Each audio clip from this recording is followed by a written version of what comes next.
680's Richard Southern joins us now on this Friday. And Richard, just yesterday, I remember us talking about Sears, the poor laid-off employees, not receiving any severance. But today we learn that executives are receiving massive bonuses. Yeah, I mean, it's shocking, Francis. So 2,900 Sears Canada employees laid off. They're not getting a dime, even though they've worked there, some of them for 39, 40 years.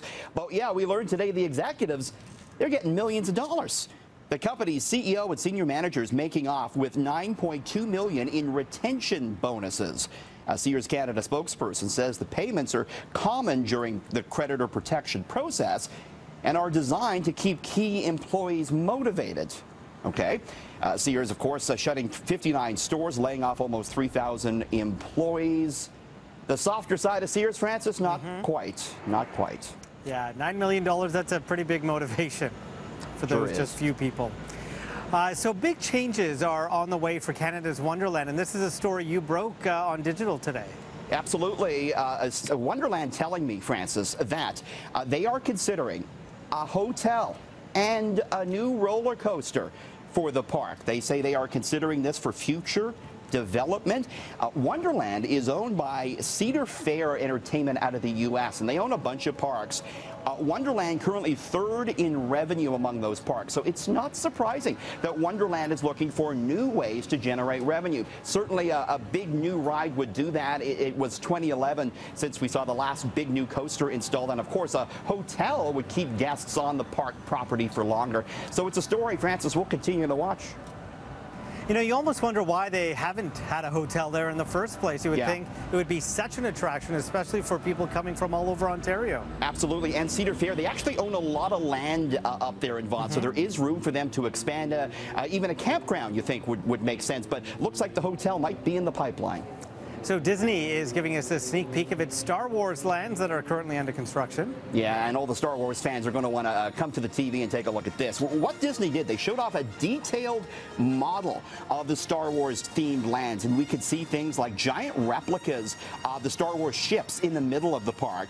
Each park will feature 2 attractions. One ride will allow guests to fly the Millennium Falcon. The other will put fans in the midst of a battle between the First Order and the Resistance. This is the biggest ever expansion for Disney. Each of these parks will cover 14 acres, Francis, both in Orlando and in out in California. So this is big for them. And again, it opens in 2019. You know, I might want to go. It's going to bring a lot of people in. It's going to generate a lot of money, I'm sure, for Disney. No kidding. So offices are hanging up the traditional desk phone, and you're looking at why the landline at work is going the way of the dodo bird. And I think we're getting rid of landlines too, aren't we, Francis? Yes. So, you know, according to IDC, a whopping 2/3 of offices in Canada have ditched that traditional desk phone. Many offices relying just on cell phones now and on Skype. You see a lot of employees making their phone calls and their conference calls via broadband connection on their computers.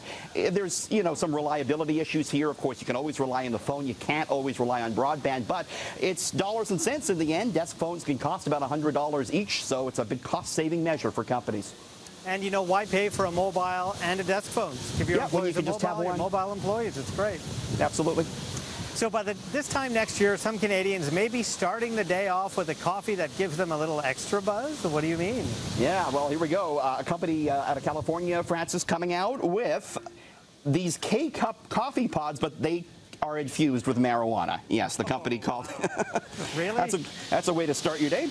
The company called Brew Buzz, and so you put your pod into your Keurig and you can enjoy a caffeine jolt with a little extra buzz. The pods are biodegradable. They come in regular and decaf and in tea flavored as well.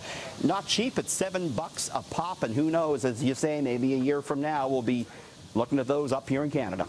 Oh, geez. You better be taking public transit, and you better not maybe be working, because, you know, you're going to go to work buzzed. Really? Don't show up to work like that. No, this is actually going to be a big issue for employers, and we're going to be talking, I think, a lot more about that over the next year. Yeah, and especially if people have those little coffee machines at their desk and they're going back for those pods. Yeah, or if they're driving heavy machinery, it's going to be a serious safety concern, I think. So a small zippered bag is expected to go for millions at auction next week, but it's not a designer bag, Richard. No, it's going for big money because of where it's been and what's been in it, Francis. It is the bag used by Neil Armstrong to bring back moon samples during the Apollo 11 mission. Going up for auction at Sotheby's in New York next week. Could fetch $4 million. Armstrong collected 500 grams of moon dust and 12 rock fragments in this bag back in 1969. Other items being auctioned include documents that were aboard the Apollo 11 capsule as well as the Apollo 13 flight plan. So this might be the most expensive piece of used luggage you'll ever see, Francis. But man, would it make a great clutch for my wife. Let's. It's something else. It's out of this world, Francis. Have a great weekend. You too. Okay.